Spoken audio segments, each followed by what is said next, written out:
Assalamualaikum warahmatullahi wabarakatuh. Ya, di sini kami dari kelompok 6 akan mempresentasikan hasil diskusi kami mengenai bisnis model kanvas. Yaitu kelompok kami terdiri dari saya sendiri, Audita Dewi Nugrahini, kemudian ada teman saya Oktavia Wahyu Norozalinda, selanjutnya ada Nike Arsitia Pangestuti, dan ada Inas Larasati, kemudian ada Mbak Livia tentang proposisi nilai konsumen, dan selanjutnya ada customer segment, yaitu segmentasi konsumen.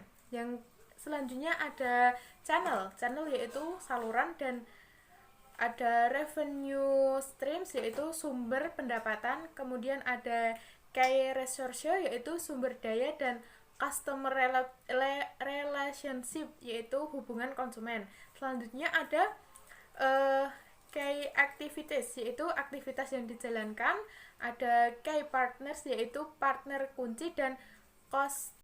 Baik, yang pertama yaitu ada value proposition, yang mana value atau nilai itu merupakan nilai produk yang terkait dengan jasa atau produk yang kita tawarkan kepada konsumen sehingga memberi manfaat juga kepada konsumennya, dan nilai tersebut mampu menarik konsumen untuk membeli produk dari apa yang kita jual. Yang mana value proposition dari thrift shop kami sendiri itu ada yang pertama kualitas bahan premium. Jadi bahan-bahan walaupun baju tersebut bekas atau second import, tapi kualitasnya premium yang mana masih layak untuk dipakai, dan bahkan ada juga baju-baju yang bermerek yang bisa dibeli dengan harga yang terjangkau. Oke, kemudian yang selanjutnya adalah harga terjangkau. Kenapa harga terjangkau? Karena kualitas dari baju-baju yang kita jual ini kalau dijual di toko-toko yang menjual baju-baju baru itu mungkin harganya masih relatif lebih mahal dibanding dari baju yang kita jual. Dan bahkan banyak juga yang kita temukan dari baju-baju yang kita sortir itu ada yang masih bermerek, seperti merek-merek ternama yaitu brand Zara, Uniqlo, H&M, dan yang lainnya. Bahkan ada juga merek-merek yang mahal seperti Nike. Selanjutnya yaitu model baju yang tidak pasaran. Kenapa tidak pasaran? Karena baju-baju yang kita jual ini terkadang hanya ada satu model saja. Beda dengan toko-toko yang menjual baju baru yang memiliki model yang sama, yang kadang baju di toko-toko lainnya ini memiliki stok lebih dari satu pieces. Mungkin bisa jadi kadang stoknya ini beratus-ratus pieces, tapi berbeda dengan baju yang kita jual yang hanya menyediakan satu pieces saja, yang bahkan orang-orang bisa berebutan untuk mendapatkan baju yang sesuai apa yang mereka inginkan. Selanjutnya yaitu packaging yang rapi dan menarik. Untuk baju bekas yang mungkin kita jual ini bukan hanya sekedar baju yang masih kotor, yang mungkin belum layak untuk dipakai, tapi baju yang kita jual ini merupakan kualitas yang premium dengan harga yang terjangkau, dengan packaging juga yang menarik untuk konsumen untuk membelinya lagi, dan ada juga bahkan gift-gift yang kita berikan pada packaging tersebut agar pembeli tersebut juga merasakan kebahagiaan atau senang ketika dia membuka bingkisan dari baju tersebut. Hal-hal yang kecil seperti itulah yang kadang malah membuat konsumen untuk merasa senang, kemudian dia juga bisa untuk repeat order lagi. Kemudian yang terakhir yaitu ada kebersihan baju yang siap pakai. Walaupun kita menjual dengan baju-baju yang bekas, tapi kebersihan dari baju tersebut tetap kita jaga. Sebelum kita jual baju tersebut, kita cuci atau kita laundry terlebih dahulu, dan baju tersebut akhirnya siap untuk kita kirim dan dipakai oleh konsumennya dengan keadaan bersih dan juga wangi, sehingga konsumen tidak perlu lagi untuk mencuci baju tersebut. Ya, di sini saya Audita, saya akan menjelaskan bagian customer segment dan channel, yaitu yang pertama ada customer segment atau segmentasi konsumen, yaitu pada poin ini itu terdapat tiga bagian. Yang pertama, kita ada sasaran yaitu kalangan pelajar dan mahasiswa. Kenapa kita memilih kalangan pelajar dan mahasiswa?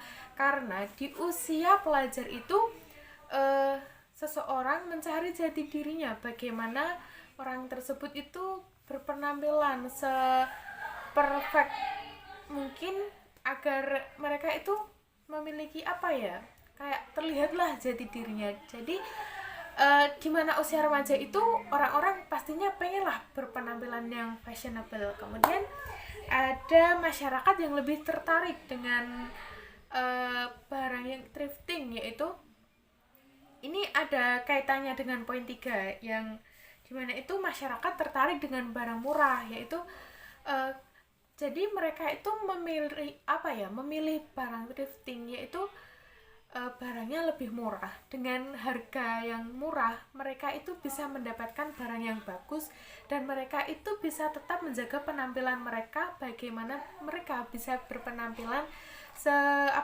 seperfect mungkin lah ya. Selanjutnya yaitu ada channel, yaitu saluran atau di sini yaitu terdapat 2 poin, yaitu offline dan online. Yang pertama, yang offline itu channel kita dimana kita itu berjualan melalui toko offline, yaitu kita membuka membuka lapak, membuka toko seperti itu. Atau kadang-kadang itu kalau pada hari-hari tertentu itu kita membuka bazar. Yang selanjutnya ada poin online, yaitu kita memasarkan barang kita thrifting itu melalui Instagram, melalui Twitter, melalui WhatsApp, melalui Facebook, dan kita melalui marketplace berupa Shopee, Lazada, Blibli, Tokopedia, dan lain sebagainya. Terima kasih. Customer relationship atau hubungan pelanggan, yaitu strategi yang memadukan proses, manusia, dan teknologi yang membantu menarik prospek penjualan. Customer relationship yang kita lakukan seperti mengadakan promo di media sosial atau marketplace pada event-event tertentu. Kedua, mengadakan giveaway setiap bulan bagi followers media sosial seperti IG dan TikTok. Yang ketiga, memberikan gratis ongkir dengan syarat minimal pembelian yang telah ditentukan. Terakhir, mengadakan lelang di tempat bazar atau media sosial.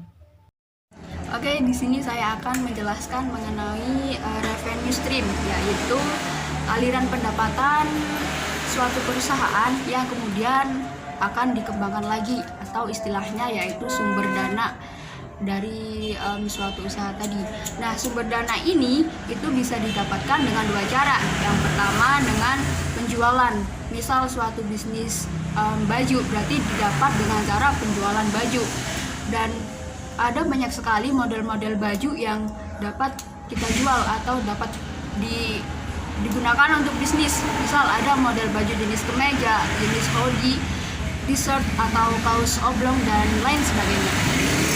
Dan yang kedua ada dengan cara penjualan dalam bentuk paket usaha. Nah, bentuk paket usaha ini itu ditawarkan untuk memulai suatu usaha baru.